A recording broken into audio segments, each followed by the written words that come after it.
A falta de espazo na estrada que conecta San Marcos coa autovía causa descontento entre os condutores e residentes da zona. O frecuente tránsito de camións pola vía de dobre sentido obriga os vehículos que a usan a realizar manobras que chegan a estenderse por minutos para poder pasar. Aos poucos se invadindo o carril contrario, así se ven obrigados a trazar a saída cara á AP9 ou a A54 os camións que circulan pola rúa de San Marcos de Santiago. Esta dificultade no acceso débese ao estreita que é a pista, que ademais permite a circulación en ambos os sentidos.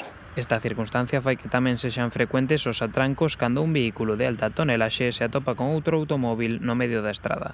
Hai algúns días que o tránsito é totalmente continuo.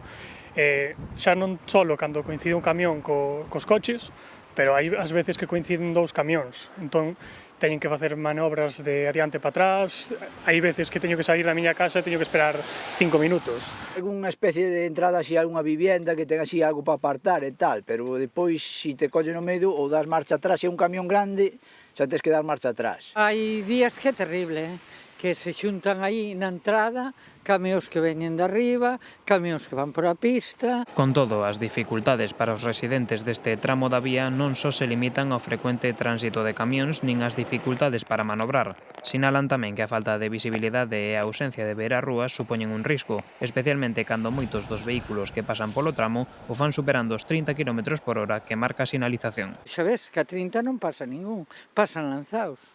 As horas puntas é terrible, nada, non temos visibilidade para salir das casas para ver se ven un. Desde que fixeron o acceso á autopista desde aquí, isto mete medo.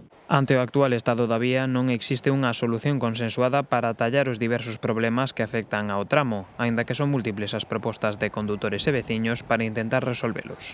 Ou facer outro acceso e deixarnos a nós tranquilos, ou senón, cancheen isto e que nos poñan algunha beira rúa para nos poder salir das casas. Ao final isto o van a ter que poñer dunha única dirección, porque senón, se viña un camión e eu son unha furgoneta, se vai en dous camións como era un tráiler, pois non daban pasado.